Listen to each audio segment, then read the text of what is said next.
η Ρωμανία επέρασε, η Ρωμανία επάρθε, η Ρωμανία κι αν επέρασε, ανθεί και φέρει κι άλλο. Καλησπέρα σας, Ιωδενή. Christos Ioannidis. I'm the director of the Center of Byzantine and Modern Greek Studies at Queen's College, and I'm very pleased that I'm here with you at the Michaelis Cultural Center of the St. Nicholas Church and Shrine. Professor Jeffry is professor at the University of Notre Dame, and he's familiar with New York because he has his BA from Brooklyn. In Greek we say in Brooklyn. So, believe me, it's a compliment. So, in Brooklyn, has BA from the Brooklyn College, City University of New York, our university, and mine, and Dr.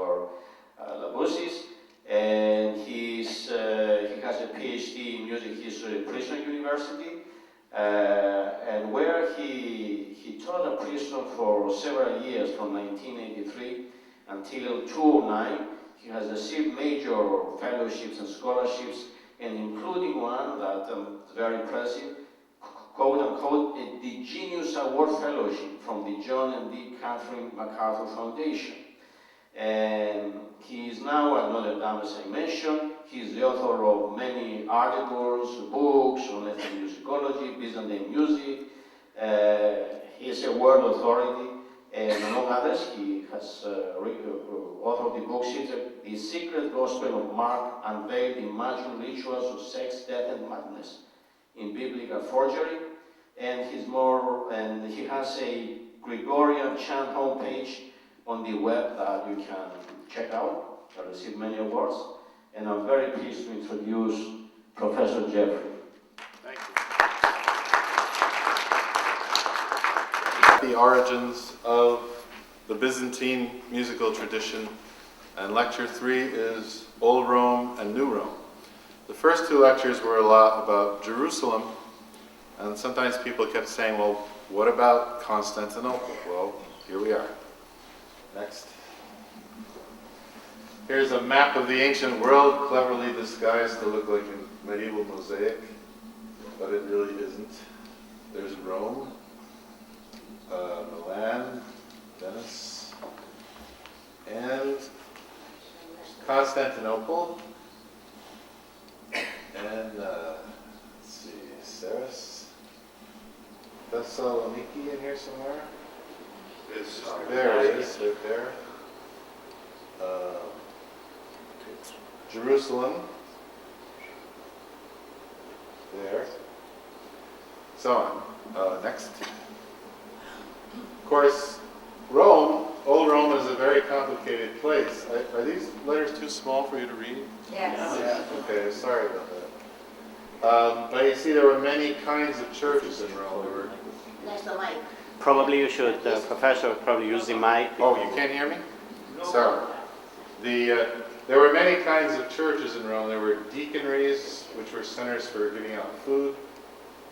There were monasteries. There were large basilicas.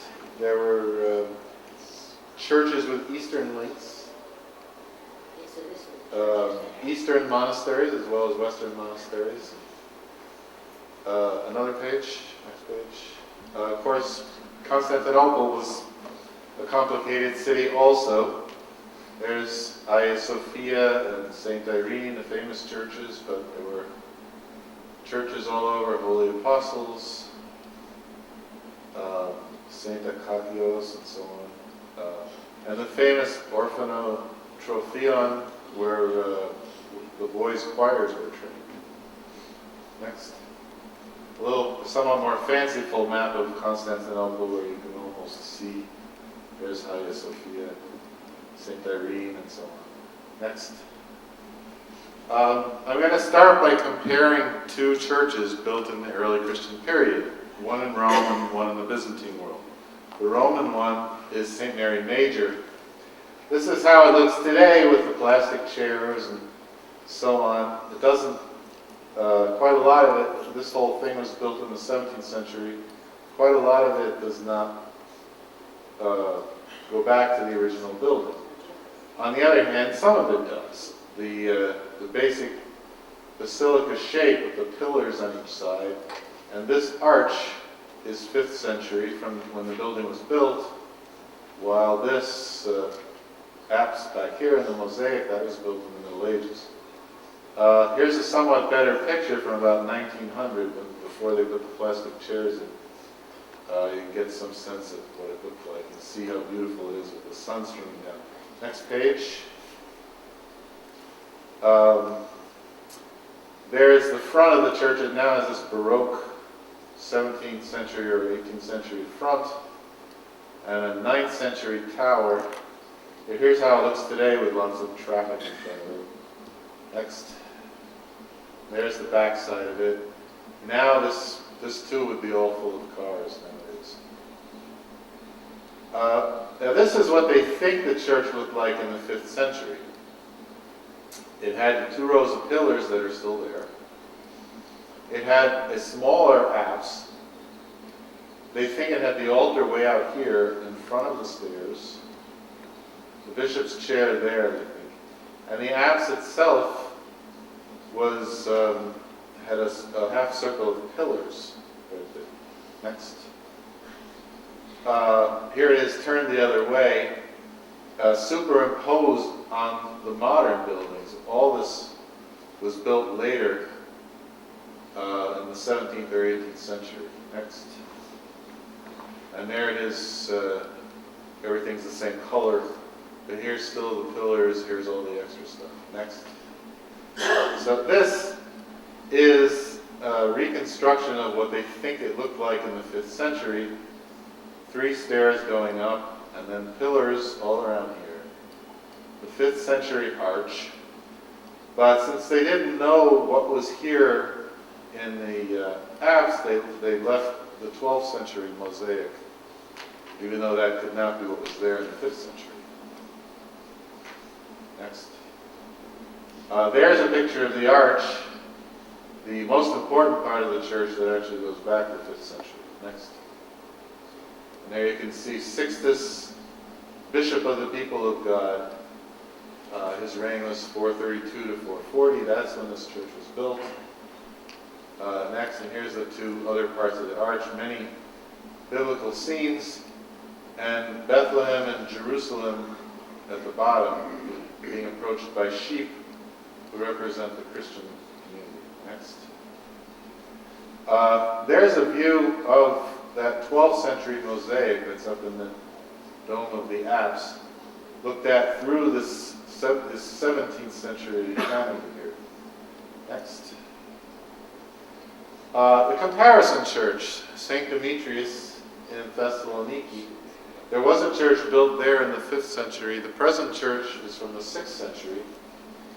And it has some of the same features. It has the basilica shape with pillars on both sides. However, it has an upper gallery that St. Mary Major in Rome does not have, although some other churches do, such as St. Agnes. Next. There's the upper gallery. Next. Now, St. Demetrius had a terrible fire in 1917, and you can see from this photo how bad it was. It really devastated the church. So the church that's there now is a rebuild that incorporates the old parts, but quite a lot has had to be new in order to put the building back together. Next. So there we are again, with the building as it is today, with a modern iconostasis and a modern chandelier. But this part is original, that it has a circlet of pillars forming the apse, like St. Mary Major. That's a relatively unusual feature that you do find in these 2 churches. Next. This is what St. Demetrius and St. Mary might have looked like back in the 5th century, with the altar here and a smaller canopy and a low marble enclosure. We don't really know, and this too is a reconstruction, because this church was also modernized in the 17th, 18th century, and now they put it back to the way they think it was. But this is what the two of them might have looked like. Next. There's the apse of St. Demetrius. It's now a fresco rather than a mosaic. I think it probably had a mosaic in the early period. Next. And there's those pillars. Next. Well, that's kind of dark, isn't it? But you can see the pillars again. Next. And there's a lighter blue. Next. Gee, that's pretty dark. Well, this one, I was able to shoot this through the door, so you could see what's inside behind the iconostasis. I'm sorry it's so dark, but I didn't realize it was going to look that dark. Next. There's a picture from the outside where you can see the pillars. This part survives from the original 6th century church. So this is real. Next. And there's one more view of the church from the inside. Next. So, comparing the two buildings, built around the same time, it's about a century apart, built on the basilica plan, the two long rows of pillars, with a less common semicircle of pillars forming the apse. Both happen to be oriented so one end is at the northwest, one is at the southeast. However, in Rome, the altar would have been at the west, with the bishop looking over facing east over the altar and over the heads of the people, whereas probably in Thessaloniki the altar was always at the east end. Both buildings have been remodeled quite a bit over the centuries. So why are they so similar? Was St. Demetrius based on St. Mary? Or was St. Mary based on something from the Byzantine world? I don't see much evidence that either one was based on the other one. I think what you have is a common Greco-Roman culture that they both share it, that they're both heirs to, which in the 5th and 6th century, so that in the 5th and 6th century, the Latin and Greek were not that different. They were similar, and then they became more different over time. So I think this is not a case of something copying something else, but a common culture that they both had. However, you can read in many books that the early liturgy of the Pope of Rome was copied from Byzantium. You can read in a few books that Byzantium copied its rite from Old Rome. I don't think either one is true, but a lot of people say it. So we're going to look at some more things. Next. Okay. Here are some questions. Certainly the earliest Christianity in Rome spoke Greek. So when did Christianity in Rome become primarily Latin? And then, was the early Roman liturgy Byzantine, as many people say? Or was the early Constantinopolitan liturgy Roman, as a few people say? Next. Early Greek texts, Christian texts connected with Rome, many of them familiar to you. St. Paul's Epistle to the Romans, written in Greek. The Gospel of Mark, some people think was written in Rome, either because of the tradition that Mark was Peter's disciple, and or because in a few places it has Latin words in it, like the word quadrant for a type of coin. However, many other people will say that does not mean it was written in Rome, so that's a matter of opinion. The first epistle of Peter, near the end it says, "We who are in Babylon salute you." Some people say that means he was writing from Rome. Babylon was a Jewish nickname for Rome. I don't know if that's true or not, but some people say it. Then outside the New Testament, there's the first letter of Clement, writing from Rome to Corinth, and that is genuine. That is clearly an early leader of the Roman church writing to the Corinthian church. Then the Shepherd of Hermas is another text that you can't see. Okay. The Shepherd of Hermas is another early writing. The author allegedly was the brother of the Bishop of Rome, who around 145 AD. So clearly the the reigning language among the early Christian community in Rome was Greek. Next. So when did it go to Latin? Here are some markers. We have the tombs of many of the early bishops, and many of them have Greek epitaphs. The first one to have a Latin epitaph is Pope Cornelius from 253. There's quite a few others who have Latin names, like Lucius, but Greek epitaphs. So this suggests somewhere in the 3rd century that we're starting to get a shift from Greek to Latin. However, as late as 360, Marius Victorinus, who was a Latin writer, quotes from the Eucharistic prayer, apparently the Roman one, the prayer used to consecrate the bread and wine, and he quotes from it in Greek. Pope Damasus, in 366 to 84, wrote some famous inscriptions in Latin poetry that he placed on the tombs of the martyrs. He was clearly a Latin, not a Greek. And a little bit later, Ambrose of Milan, talking about the liturgy of Milan and not the liturgy of Rome, quotes from the Eucharistic prayer used in Milan, which, however, is textually similar to the canon of the Roman Mass. So the Roman canon existed in Latin in some form in the 370s or so, or 380s or 390s. Next. But here's an interesting quote from the same time as Pope Damasus. This is a Roman priest who wrote in Latin, and we don't know his actual name. Because his works were handed down as works of Ambrose, Erasmus called him Ambrosiaster, with a Greek ending, meaning, somebody like Ambrose. And here's what he says. It's a commentary on the epistles of Paul, when he gets to the line, "If I pray in a tongue, my spirit prays, but my mind is unfruitful." Ambrosiaster says, "It is obvious that our mind is ignorant if it speaks in a tongue that it does not know, just as Latin people are accustomed to chant in Greek, delighted by the sound of the words, but nevertheless not knowing what they are saying."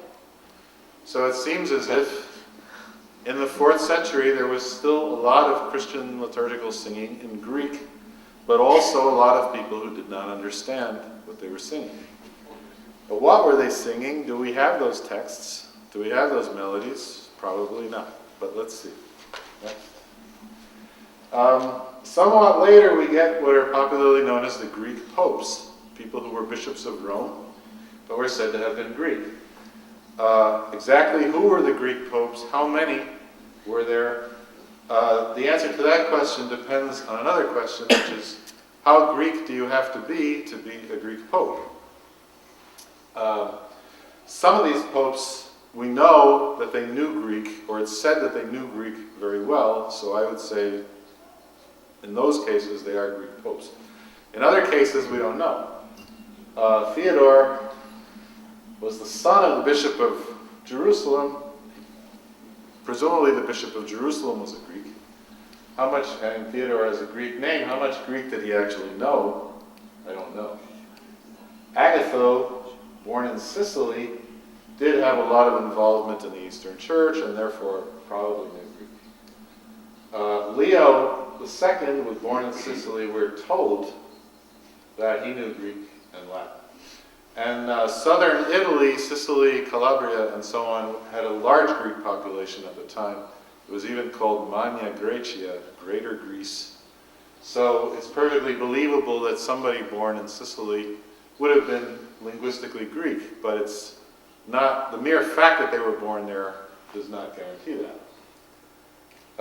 John V, born in Syria, was Agatho's legate to Constantinople before he was pope. However, the popes as early as Pope Gregory the Great were appointing legates to Constantinople who didn't know Greek. So the mere fact that he had that job doesn't prove that he knew Greek. There's Conan, raised in Sicily. His father was from Thrace. So does he count as a Greek pope? I don't know. Sergius from Sicily, father from Antioch, maybe. Next. Then in the 8th century, we have a similar problem. The first one was John VI was born in Greece, but that's all we know about him. John VII was born in Greece. His father's name was Plato. Okay, he was Greek. Sisinnius was born in Syria. We don't know. Constantine, born in Syria. Gregory III, born in Syria. We're told that he was expert in Latin and Greek. Then, one thing everybody agrees on is that the last Greek pope was this guy, Zacharias. And that he knew Greek is clear because he translated the dialogues of Gregory the Great from Latin into Greek. So certain saints like Benedict are known to the Greek church because of Zacharias' translation of Gregory. Next. Meanwhile, while all these Greek popes were happening, there were constant controversies, schisms, and strifes going on between Rome and Constantinople. I'm not going to comment on each one individually, but there's the Axion schism, there's these problems here, there's when the Patriarch of Constantinople started calling himself Ecumenical Patriarch, the Pope of Rome objected. Next page. Monothelitism, Pope Martin I was arrested and hauled to Constantinople. Relations seem to have been good under Pope Vitalian, and a lot of people say he was a very Byzantine pope as far as liturgy was concerned. I haven't seen any actual evidence for this, but the relationships were good. Then the Sixth Ecumenical Council condemns Honorius. Next page. The Quinisext Council objects to a lot of Roman practices. Iconoclasm.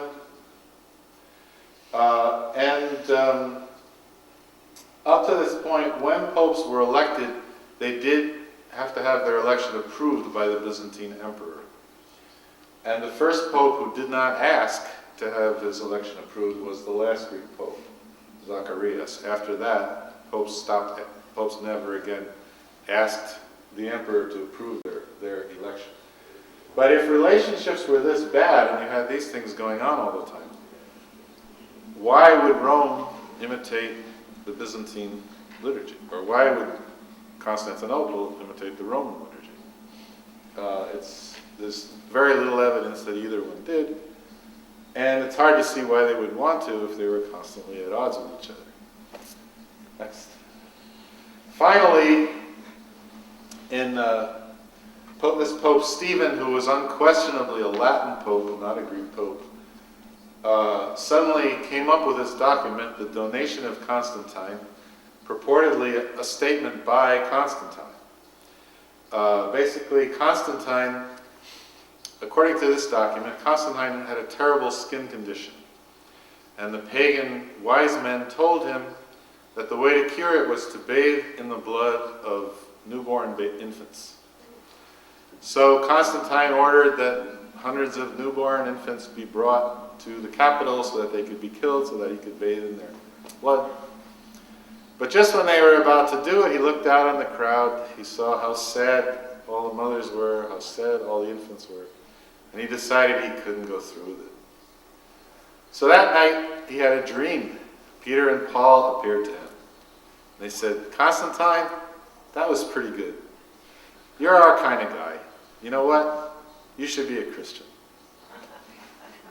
So Constantine became a Christian. And he was, according to this document, he was baptized by the Bishop of Rome, Sylvester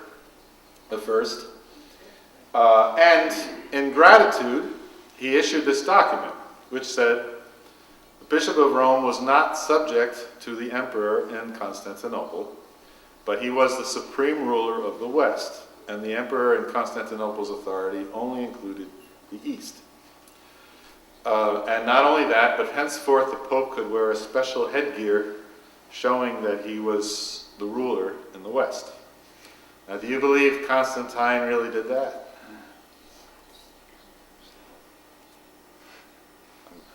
No. No. Well, in the 16th century, it was proven that this document was a forgery. It's not from Constantine. It was written in the 8th century, around the time of Pope Stephen. So, next. There's the headgear, the papal mitre.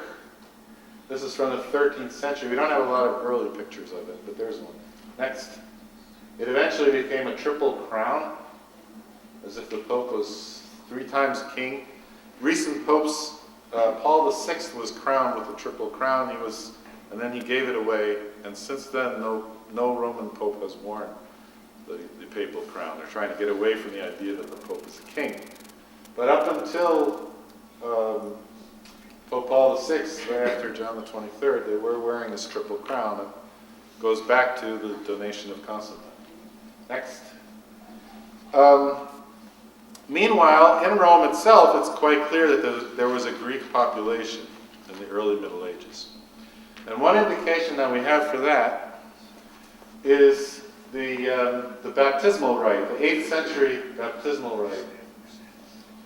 And basically what it says, this of course is just a small part of it, it says, when these things are finished, the acolyte is holding one of those infants, a masculine one, in his left arm, and the presbyter or the priest asks him, saying, in what language will they confess our Lord Jesus Christ?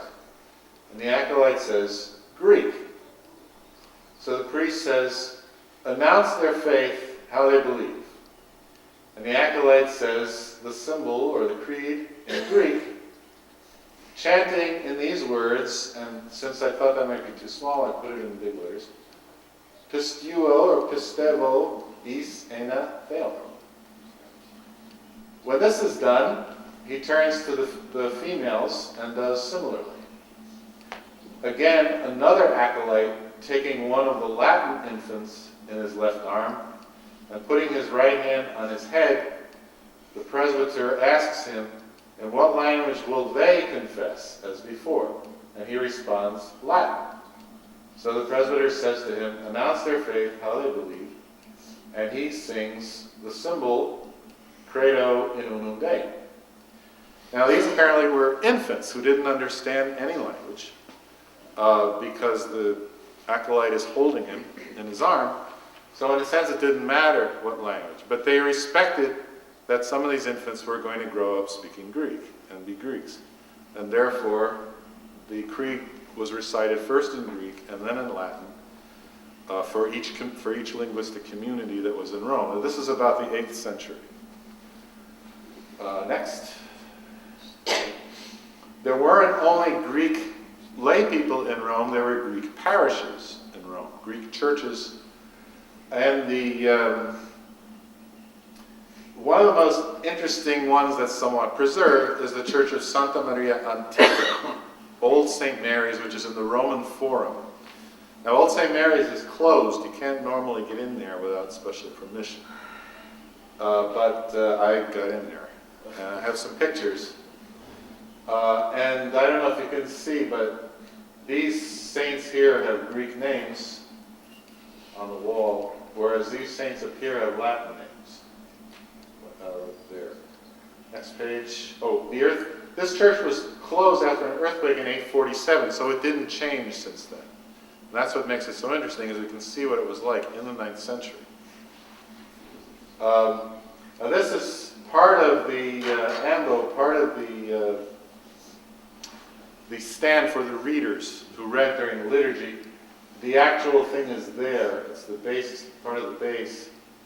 And over here, it may be too dark to see, but he likes to call himself the servant of the Theotokos. And there's an inscription here that says that in Greek. So, and I think it may have said it on the other side in Latin, but the side that we have says it in Greek. So this, and he is one of the people responsible for building this church. Next. Again, over here, we have a crucifixion. The inscription up here is in Greek, but the names of Mary, John, Longinus, who's the centurion with the spear, they're given in Latin. Over here, we have the only picture of Pope Zacharias, the last Greek pope. Unfortunately, his face doesn't really survive. We just have his body. He's holding a gospel book. But shows during the time of the Greek popes, there were Greek parishes, and the Greek popes cared about them. And they built them, and they put frescoes in them, and so on. Next. This is one of the most famous things in there, the so-called palimpsest wall, where one fresco was painted over the other several times. And I don't know which is the top one, but there was one that had a very Byzantine-looking Theotokos. And then there were others that had various other saints. And I don't know to what extent it's been figured out what's what here. But this is a quite famous thing. Next. Here's the map again. And this time the green arrow points to, there was a whole string of Greek parishes right through here.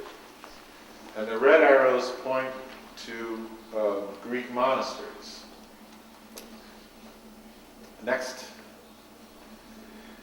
The most important source of information for the kind of thing we're looking at are what might be called the ceremonial books. And there we have one from Constantinople, which incorporates older material. It's like a collection of things. And it was written by Constantine Porphyrogenitos, the born to the purple prince. And it's the ceremonies of the Byzantine court, which of course include ecclesiastical ceremonies, but also include civil ceremonies. Whereas the Ordines Romani, which is a group of writings, all of them anonymous by various people, they describe the liturgical ceremonies of the Roman Church, but they're roughly contemporary. And you can tell right away one big difference is that the ceremonies in Byzantium center on the emperor. The patriarch is part of it, but the emperor is the central focus. Whereas in Old Rome, there is no emperor, and the pope is the central focus. Next. And if you saw Greek written in Latin letters before, if you look in the work by Porphyrogenitos, we have Latin text written in Greek. So he says, on Christmas, or on the birth of Christ, De Maria Virgine natus et magi, it should be ab, but it's ad, oriente cum munera adorantes. So in Constantinople in the 10th century, they still sang texts in Latin. Although most of the texts are in Greek, there are many texts in this that somebody sings. So we have a lot of sung texts. There needs to be more study of this work than there has been from a musical perspective. But they did sing Latin texts also, and there you have it. And the translation out the bottom. Next page. Again, if you compare the two writings from Rome and Constantinople, another thing you find, they have a lot of terms in common that they both use. Some of Latin origin, some of Greek origin. These are just a few examples. They both use the word sacelarios for treasurer. Both Latin and the Greek texts do that. They both use the word skyphos for a cup. They both use the word notarius in Latin and Greek for a notary. Cubicularius, an obvious Latin word, but they both use it. And there are many other words like that.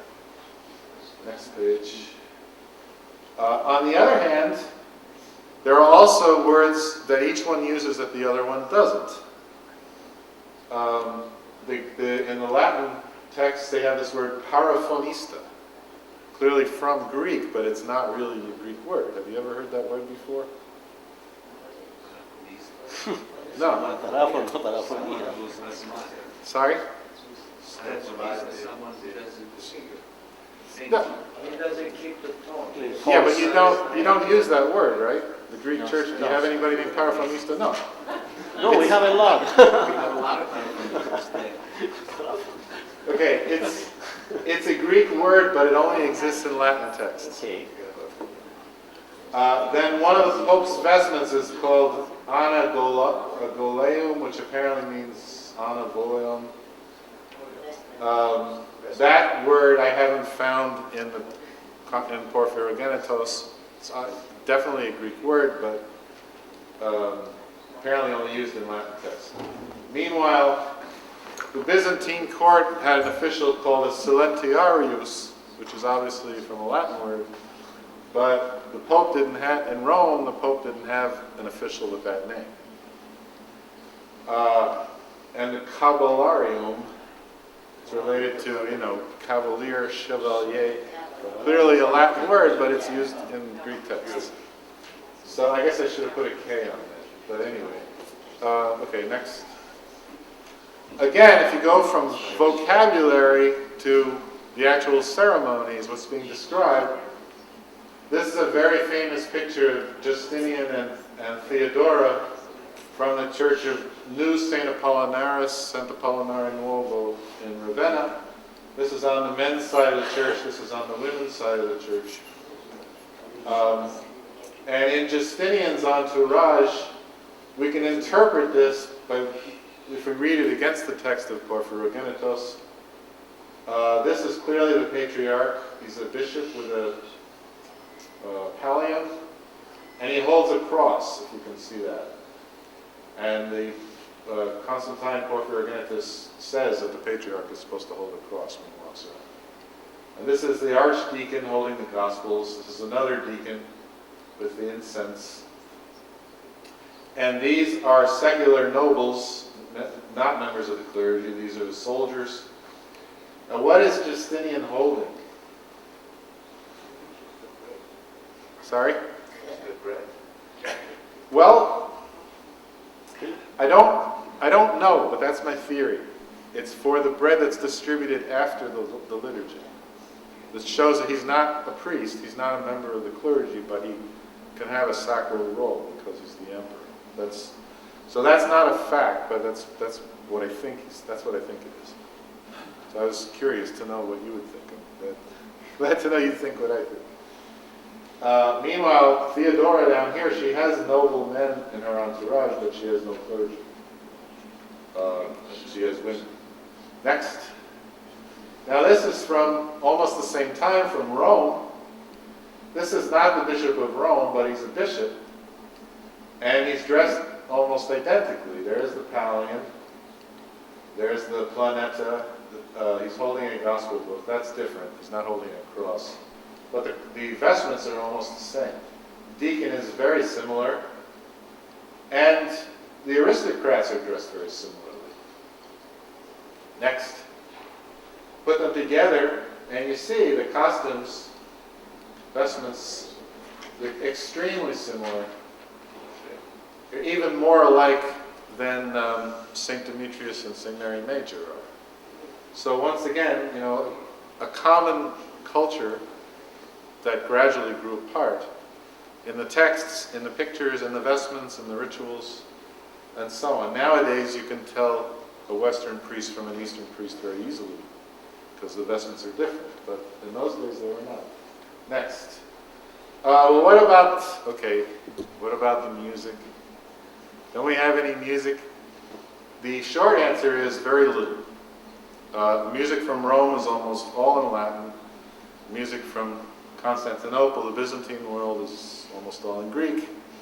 Those texts in the Book of Ceremonies by Constantine Porphyrogenitus, nobody has identified melodies for any of those texts. So in general, you have to say there really isn't any music from this early period of common culture. But there are some exceptions. And this one is part of the most famous set of exceptions. And it comes from an evening service that was celebrated in Rome only during Easter week, only during the 7 days following Easter. And normally, the morning and evening offices in Rome, the equivalent of Orthros Hesperinos, they came from the Roman monasteries. And so what became the medieval cycle of offices is basically monastic in origin for Rome. But there evidently was another practice, a non-monastic cathedral practice, And by the 8th century, 9th century, it had died out everywhere except during the week following Easter. And in that week following Easter, you have chants in Greek. Alleluias, this is one of them. The Roman melody is the middle staff. There happens to be a preserved Greek Byzantine melody that's similar to it. And the Gregorian chant melody with a Latin text is also perhaps related to it. So this goes something like da da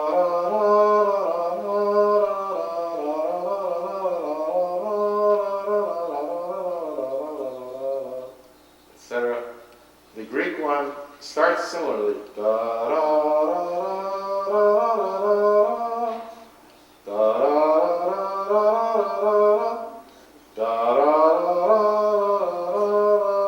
so there's a similar beginning. Now this has this long melisma here, the Greek one does not. That doesn't mean that no melisma was sung. It was just they were so standard in the Byzantine world that they didn't always need to be written down. So there probably was a long melisma like that. Whereas the Gregorian one is rather different. If this note is da, da, da, it's less like the first two melodies. Now if you turn the page, now I think this might be too small, so I made a bigger one. Should I move to the bigger one? Or does that look okay? Can you read the... Yeah, it's fine. You can read the Greek on that one? Yeah. Okay. So,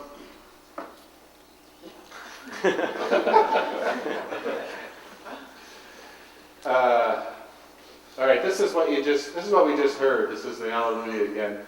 Then we have the texts, the verses, and this is the Byzantine one in actual Greek. This is the Roman one in Greek but with Latin letters, and this is the Gregorian one. Now perhaps you'd like to hear all three. Unfortunately, I only have a recording of one of them. However, that's the most interesting one, the one from Rome, with the Greek text written in Latin letters. So let's play that one, and I'll follow the bouncing ball. And here we go.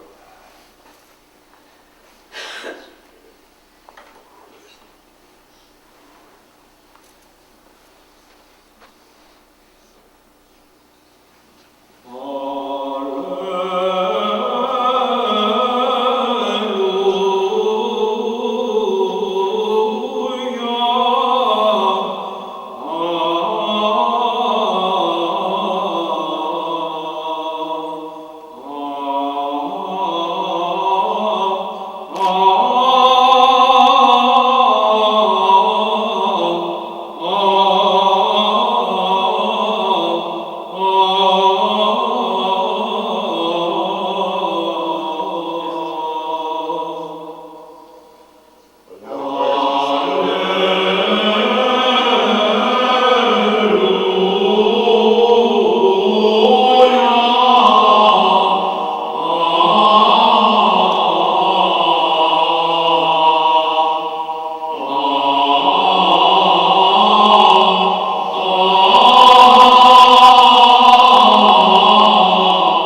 I missed a piece of it there. I'm not sure what I did.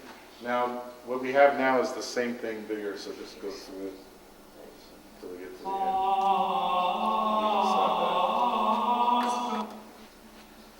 Okay. So, conclusion.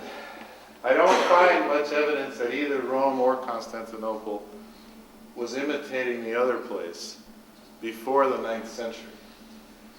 And when the donation of Constantine comes in and the Pope feels he's established as the ruler of the West, the last thing he wanted to do was make his liturgy more Byzantine. And a few popes later, Charlemagne was created the Emperor of the West, and then from then on there was a Western Emperor, and the two were going their separate ways. Instead, the evidence points to a common Greco-Roman culture that's slowly diversified in two different directions. Direct musical relationships that survive, that we can find, are not very common.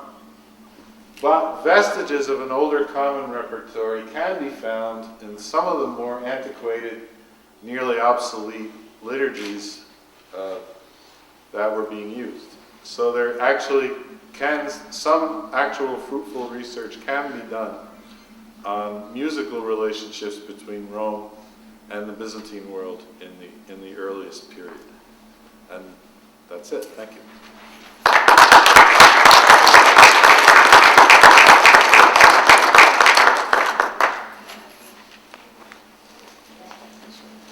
Thank you, Professor Jeffrey. It was very enlightening. I think we learned a lot this evening.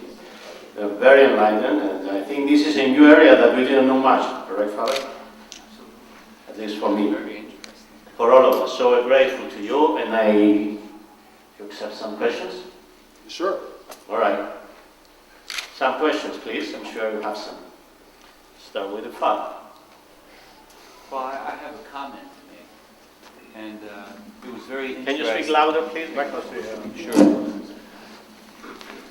It was interesting to see the change from the Greek to the Latin and the pastoral aspect of, accommodating the language, the spoken language at the time to accommodate both, which is very similar to what we experience here in the States, really, with the English and the Greek and, having to go back and forth. So it was very, very interesting to see that they had that challenge. Yes, and as I said, they were talking about infants who didn't understand any language, but they still respected that some infants were going to grow up speaking Greek.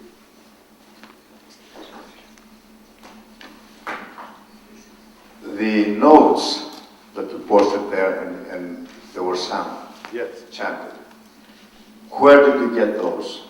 In a tomb or in books, or was it actually written?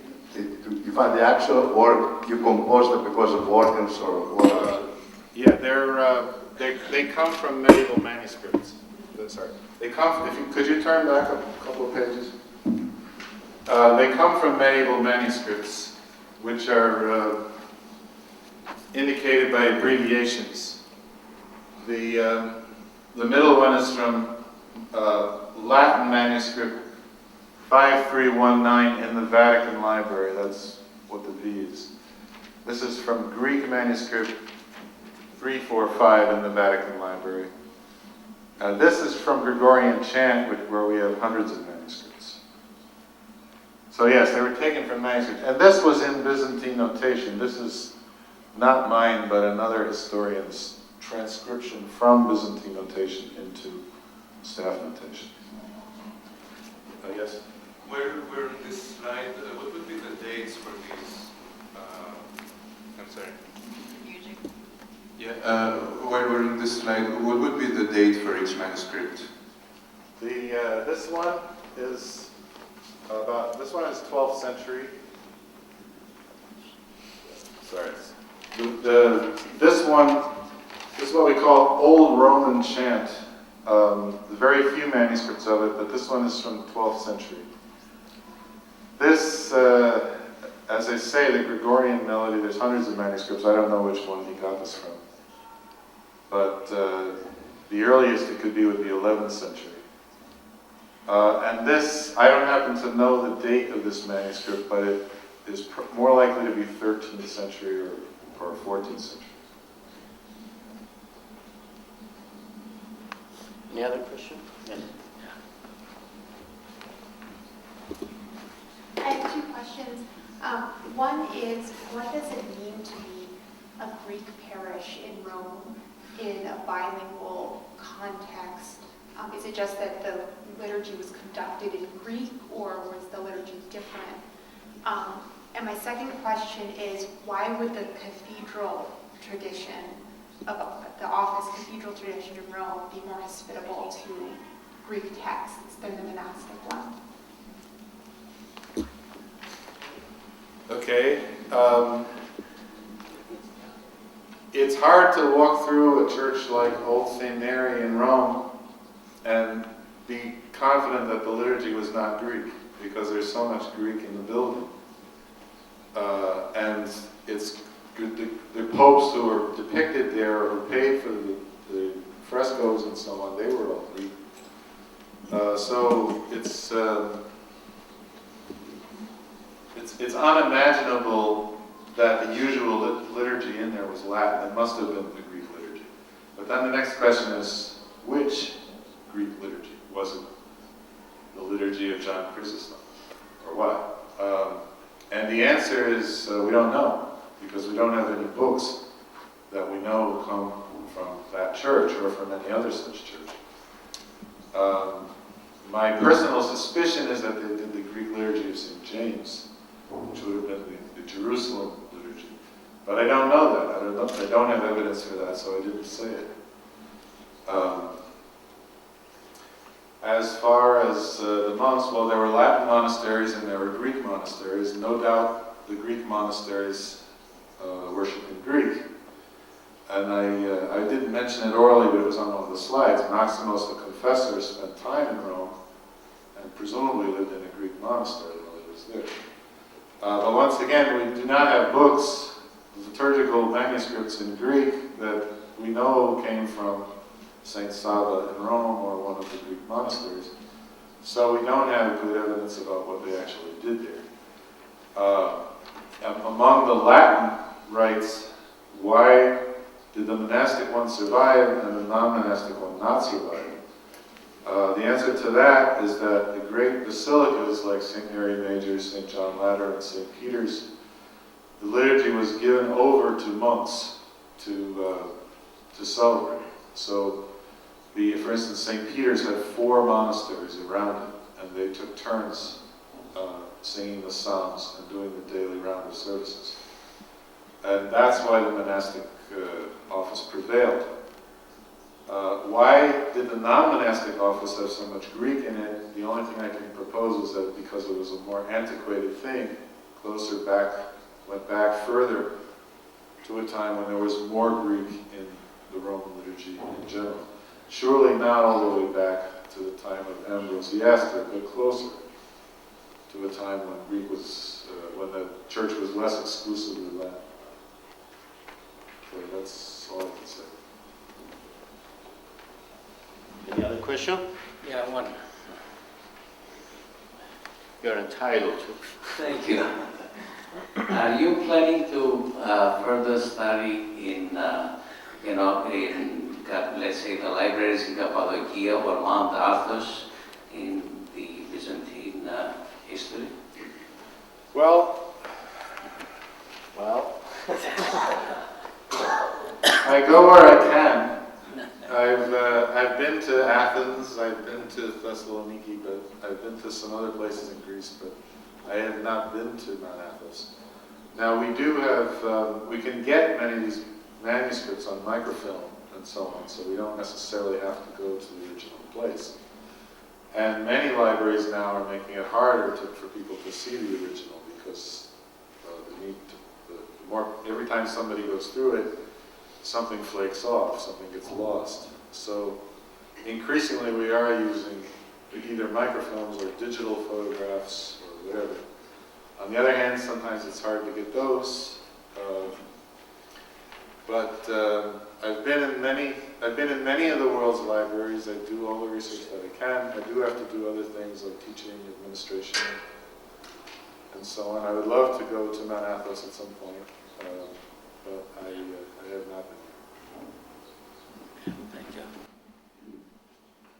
Okay, thank you very much. Let me thank again the Michaelis Center for Palestine, the St. Nicholas Parish, and all of you came here, the Axion Foundation and its president, Dr. Angelo Lombousis, the Onassis Foundation. Professor Jeffry is a senior scholar of the Onassis Foundation, and let me extend again our sincere thanks to the director of the Onassis Foundation, Ambassador Tsilas, and the director of the educational programs, Dr. Maria Serretti, and above all, to Professor Jeffry. I myself was enlightened. I learned a lot of new things tonight that I didn't know. And I'm sure all of you, all of us have been educated tonight, and I have a good feeling that Professor Jeffry will be back with us to enlighten us even further. Let's give a round of applause, please. And please, please, please.